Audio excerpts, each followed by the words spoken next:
Hi guys, it's Stribbers and welcome to episode 42 of PGR2 Road to Platinum. So we are over halfway in the Ultimate Series, not many races left to go at all, and we've got 4 more to do in this episode. We've got a couple cone challenges and a couple street races. So we're going to start this episode off with a cone challenge, jump into the garage, and we'll be using our go-to car for the cone challenges, which is the Carrera GT. 8,875 is the target to earn on a fairly small track in Sydney, so it's not the hardest one. Starting off by doing our normal technique of getting a slide going before the first cone gate just to up your combo by 1, and then most of the time we can link the cones with normal driving, but on a few sections we need to power slide around corners to give us the best chance to get to the next cone gate. Then you've got one of 2 ways to go, either the left or the right of this barrier. I choose to go on the left, as it gives you a little better, better entry coming around to this corner to power slide in. It's a much better angle. Also, halfway down that straight, I did actually try and do a little power slide to link the cone together, but I don't think you need to do that, as you'll see on the second lap, and I didn't actually get the power slide in there either. So that's one lap done already, very, very short. Coming around for the second lap. Nearly losing it on that corner power sliding, but just about managing to keep it. Sliding around this section again, and then we come to the straight section again. We've got a clean section there. Go through these slalom cone sections. So you can do this via normal driving, and then between this one and the next one, I think you hit a clean section just before. So you can drive normally through there. I did try the power slide on the first lap, but it didn't actually work, and I still managed to get through the clean section to link it all together. So pretty good there. Come around the last corner now, through the last cone gate with a little slide to finish, and yeah, quite a small track, so it's a little bit easier than the other cone challenges we've done. Getting a clean race in there, which puts us quite far over the target for such a small track. 641, that's okay, that's about right what you should be getting. I didn't do any extra moves that you need, so it was quite comfortable in the end. Moving on into the first street race of this episode, and from this point on, I'm probably going to be using the Koenigsegg for every race now, every street race, because the Koenigsegg is in majority of these street races. It makes it so much easier to use the Koenigsegg against that. I tried the Enzo a few times, but it's never quite got me the same sort of easy results as using the Koenigsegg, and it's actually picked the exact same colour as us here. What are the chances of that? We've got 2 Enzos in front, and that Koenigsegg we've just seen, and then us, so we're in 4th place. 3 laps of this track, one of the more complicated ones, but the Koenigsegg still does the work here, because there's plenty of straights which will accelerate all the way up to 5th gear in, and then there's the main straight before the finish as well. So that's really only the point where the Koenigsegg falls down on the main straight at the start line. But the Enzo had the better line there, so he was able to go through there on the inside, leaving us to drop back a little bit. But I messed that corner up, but so did the Enzo, and then the Koenigsegg went for a move, and I shut him down there, told him to back off. So we went in 2nd place there, overtaking the 2nd Enzo. Having to try and overtake this first one now, which we should be able to do with the Koenigsegg speed. Come around this corner quite nicely there, nice and controlled, which the Koenigsegg is good at low speeds at putting its power down. And take a much better line than the Ferrari there, and able to block his path off, slowing him down, get on the power nice and early before the main straight, so we're going to leave him for dust at this point. So coming into the 2nd lap, we are in 1st place. And this is the only little bit where the Enzo might start to catch up a little bit when we go to 5th gear, but it's not going to be too bad. And then I massively misjudged the braking point for that. Going from the Porsche Carrera to the Koenigsegg can be a little bit difficult, because the Carrera's got very, very good brakes, and the Koenigsegg has got pretty poor brakes, so there's a few corners here where I don't get the line quite right, or the braking zone, should I say. Here's another example, is it? Oh no, that wasn't too bad, that one. But we were about a second ahead of the next car, and through this section is where they'll probably catch up. Although, like I said, the Ferrari struggles at low speeds, accelerating, but the Koenigsegg's fairly planted. And that corner there was a perfection of what I wanted to do anyway. And that section was very nice through there. That whole section, apart from just touching the barrier there, was exactly how I'd like it to be every lap. But I definitely pulled off that section there, as we're now 3.8 seconds ahead, so we gained a lot of time through there.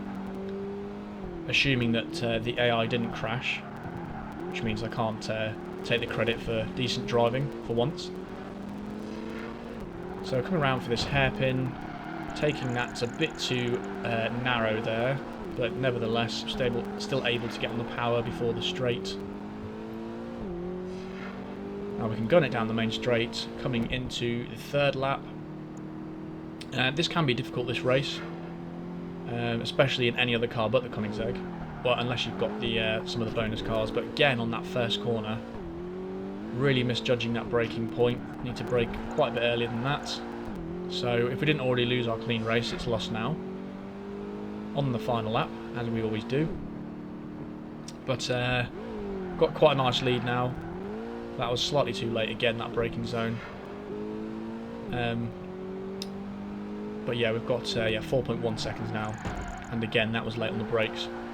So not doing too well with this car, which I've said before, it is a bit difficult chopping and changing between cars, because it takes a full race pretty much just to get used to where you have to brake and stuff with different cars. Not taking this corner quite as well this time, as you see, going out of control completely and hitting the barrier. And then going a bit too close to the apex there, so definitely not as good as the previous lap, that section, but we are still quite far ahead, 3.4 seconds, so not really too worried about that. Coming into this right-hand hairpin, not too bad a line through there, probably could have gone a little bit closer to the apex. And going out a little bit wider and cutting in that time, that's a much better line through there than the second lap. Keeping it nice and close to there and using the width on the way out, putting the power down.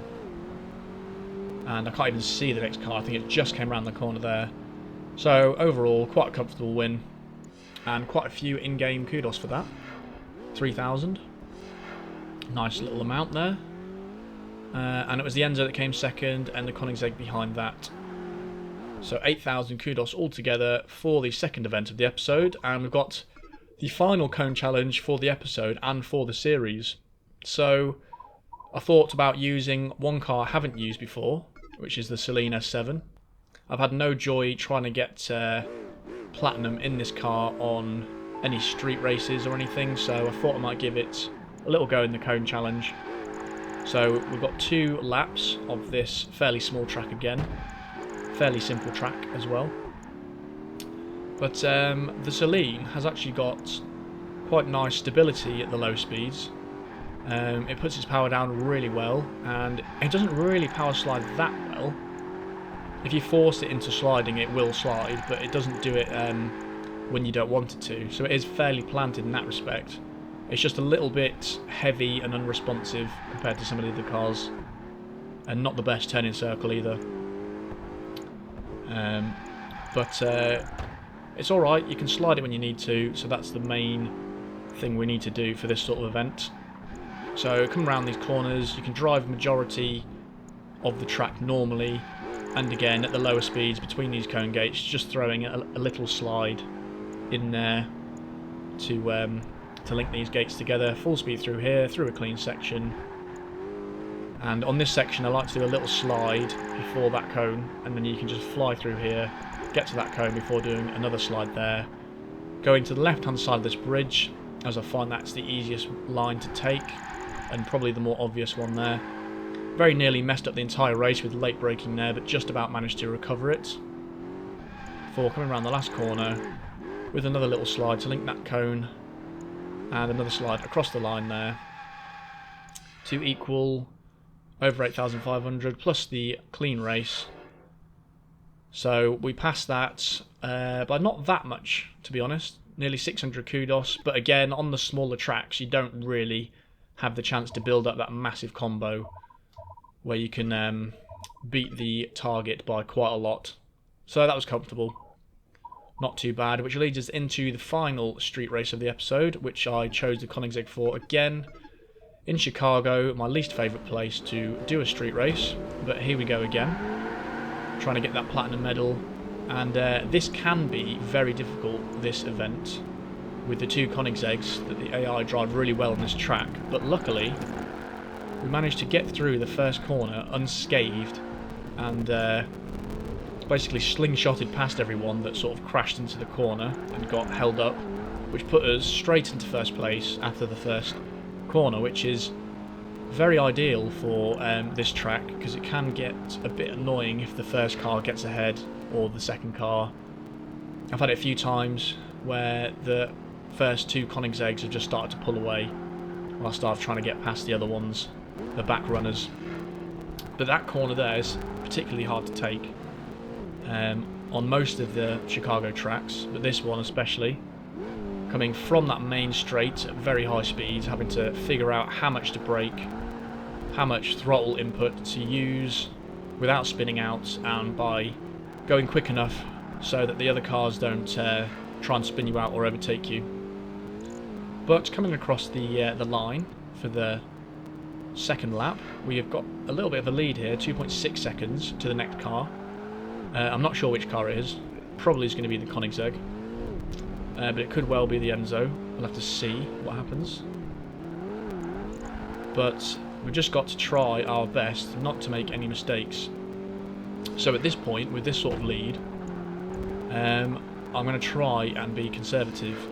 So 2.6 seconds, it's not the biggest lead and it's not an uncomfortable lead. It's okay, you've got a little bit of room for error at this point. But you have to find the braking zone there, and there you go. That's my first error out of probably many in 5 laps, to be honest. But still 2.3 seconds. The AI tend to crash a little bit on that corner as well, that difficult one. So that does make our lives a little bit easier. Braking before the crest there so that you don't fly over the jump and hit the wall. So we can see the next car coming around the corner. So I believe they are catching up. We'll have to see how far they are behind. 1.5 seconds. Okay, so they are closing quite a lot now. So this is reducing the lead quite a little bit. Getting a good line through there. So we just have to drive as well as we can. This is the easiest section. And I think that is the Koenigsegg that's chasing us down. And this is quite a hard corner to get right, touching the apex, but trying to go as wide as you can with full throttle to get the best speed you can, because there's quite a long straight here that you want the best speed you can going into it. Taking that one a little bit better that time, but as you can see, nowhere near quick enough. I could do that a lot quicker. You see, I was in the middle of the track pretty much when I came out of that, when you should be as far over to the right as you can to give you the best acceleration line possible. But as I said, the AI don't take that very well, and we didn't do that bit very well at all. So we'll have to see how far they are behind now. I think they're not quite as close as that other lap, luckily. 1.9 seconds, so we've opened that gap up a little bit again. Still not perfect, but driving well enough. As I said before, if you're not in the lead in this, it can be very frustrating because there's not that many points you can catch the AI up. It's usually on that corner, the difficult one I've been talking about, is your best bet. That section was a little bit better that time, and the AI is just staying the same distance behind us now. Come around this very fast section, and that's probably the best I've taken that. If you disregard the hitting the barrier there, that's probably the best I've taken that, and we've gained a little bit of time, 2.2 seconds behind now. So that leads us on nicely into the final corner before the final lap. Again, braking for the crest, and that's a much better line through there as well.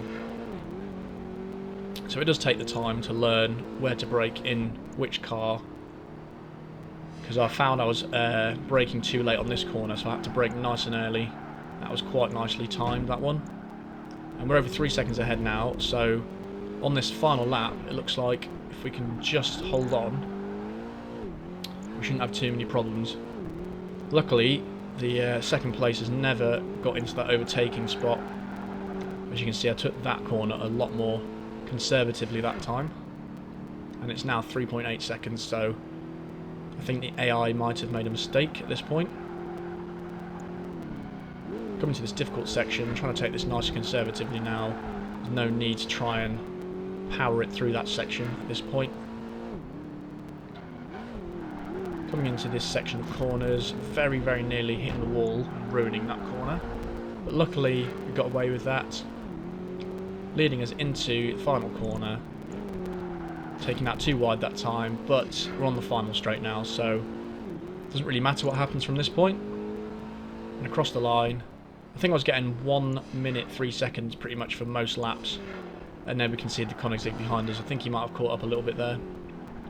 3.1 seconds, but that's still fine. So you can see the two Koenigsegg's in second and third place, which are definitely going to be the hardest opponents to beat in that. But we've eventually ranked up again.